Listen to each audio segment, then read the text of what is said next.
Biomolecules में जो amino acids है, एमिनो एसिड के स्ट्रक्चर में हमें क्या क्या मिलता है, क्या है एमिनो एसिड्स, आज के लेक्चर में हम देखेंगे। एमिनो एसिड को अगर हम डिफाइन करेंगे, these are building blocks of proteins. हर एक मैक्रोमोलिक्यूल का एक माइक्रोमोलिक्यूल बिल्डिंग ब्लॉक में आता है। फॉर एग्जांपल हमारे पास कार्बोहाइड्रेट्स देखेंगे, पॉलीसैकेराइड्स को हम सिंपल शुगर से बनाते, न्यूक्लिक एसिड्स को हम न्यूक्लियोटाइड से बनाते, फैट्स को हम फैटी एसिड से बनाते हैं, और इसके बाद अगर हम देखेंगे प्रोटीन्स को हम एमिनो एसिड से बनाते हैं, तो इसलिए ये इसका बिल्डिंग ब्लॉक बन गया। आगे देखेंगे, ये हमारे पास सबसे पहले मैंने मीथेन को चूज किया, दैट इज CH4। इसमें अगर हम देखेंगे एक कार्बन के साथ 4 डिफरेंट हाइड्रोजन एटम्स है। इसको यहां पे मैंने एक एमिनो एसिड में कन्वर्ट किया। फिर कैसे कन्वर्ट किया, यहां पे 4 हाइड्रोजन्स है तो मैंने इनको 4 डिफरेंट फंक्शनल ग्रुप से रिप्लेस किया। फॉर एग्जांपल इस हाइड्रोजन को निकाल दिया, कार्बोक्साइल ग्रुप बिठा दिया, इस हाइड्रोजन को निकाल दिया, एमिनो ग्रुप बिठा दिया, और ये वाला हाइड्रोजन हमें एच रखना है।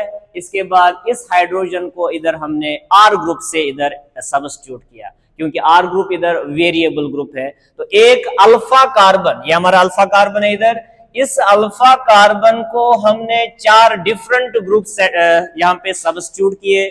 एक कार्बोक्साइल ग्रुप है, एक हाइड्रोजन एटम है, एक एमिनो ग्रुप है, और एक वेरिएबल ग्रुप है। तो ये बन गया हमारा general structure of amino acid, और इस एमिनो एसिड को इसलिए हम सब्स्टिट्यूटेड मीथेन्स बोलते हैं, क्योंकि ये यहाँ पे मीथेन था, इसी को मैंने कन्वर्ट किया एमिनो एसिड में।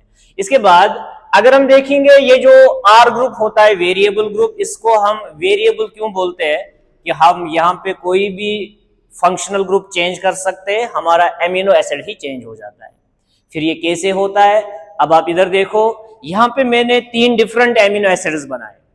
सबसे पहले यही मैंने अल्फा कार्बन लिया, एक साइड से कार्बोक्साइल, एक साइड से एमाइन ग्रुप, एमिनो ग्रुप, यहां से हाइड्रोजन एटम एच रखा, और इधर से मैंने इस बार वेरिएबल ग्रुप में हाइड्रोजन ग्रुप डाल दिया, तो बन गया हमारा simplest amino acid, that is glycine.